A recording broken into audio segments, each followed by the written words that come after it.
it's the Silly Moustache here.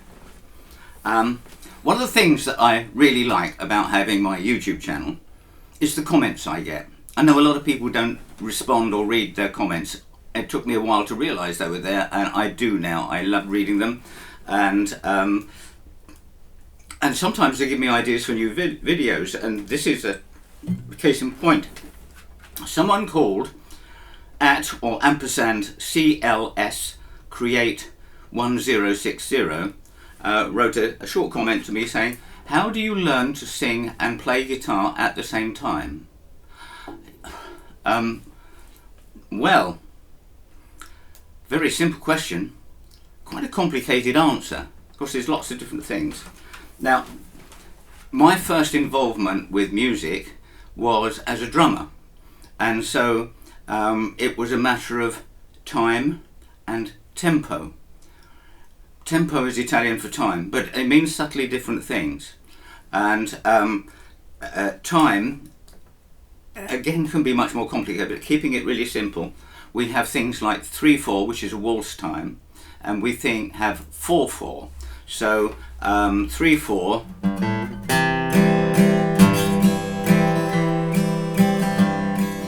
one, two, three, 1, 2, 3, 1, 2, 3, 1, 2, 3, forward side together, forward side together, forward. Yeah, okay.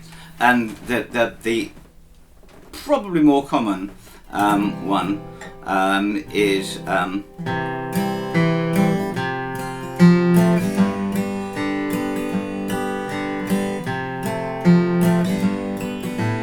1, 2, 3, 4, 1, 2, 3, 4, 1, 2, 3, 4, 1, 2, 3, 4, 1, 2, 3, 4, 4/4 time. Okay, then we get into more complex ones, 6/8 and 5/4 and all that sort of stuff, which we're not going to go into now.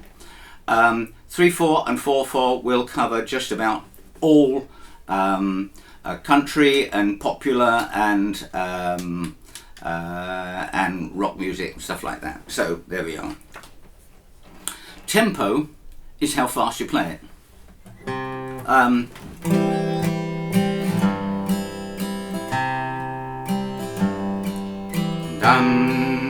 dum dum, or that's faster. Okay, so that's tempo. That's how fast or how slow.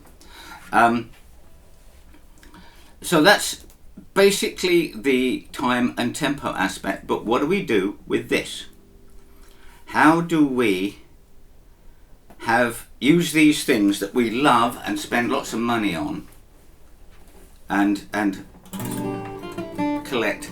Okay, how do we use these to accompany vocals?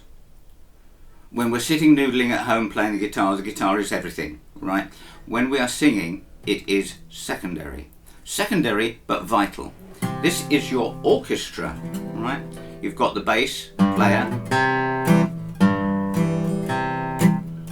I should just do. And we've got the rhythm section.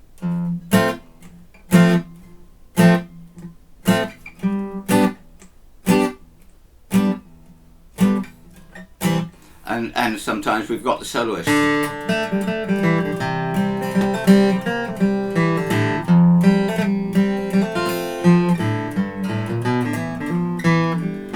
We don't bother about the soloist for the time being. Okay, we're just going to look at the bass, which is going to serve as part of the time,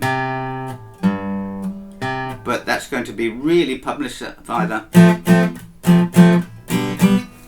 bit. Right, now I'm not a great fan of strumming, so I'm going to teach you to play minimally with just down strums for the time being. And I think there's a lot of good singers and songwriters who will play guitar to their songs and keep it absolutely minimal.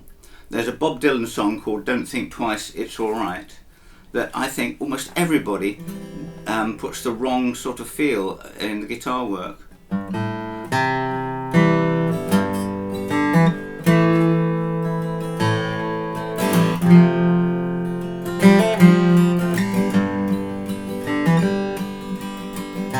no use turning on your light, babe, if you don't know by now, or something like that. Okay, it's a somber, bitter, cynical song about the end of a relationship. And so it ain't no use turning on your light, babe, if you don't know by now. It's the wrong feel. So we want the feel that comes out in the tempo and how busy the guitar is. So we're going to keep the guitar simple.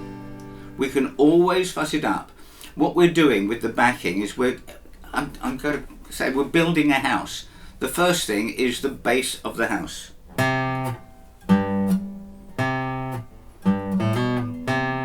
Or just,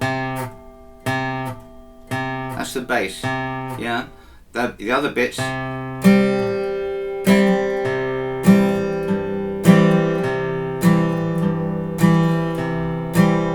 those are the walls, yeah? And then we need to put a roof on it.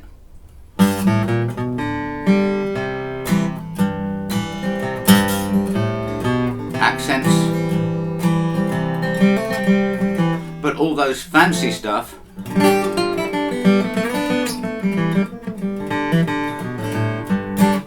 that's the furnishing and the ornaments, yeah. So we've got to start with the very basic stuff, the bass and the walls, okay. And we can keep them just together, yeah, or we can separate them.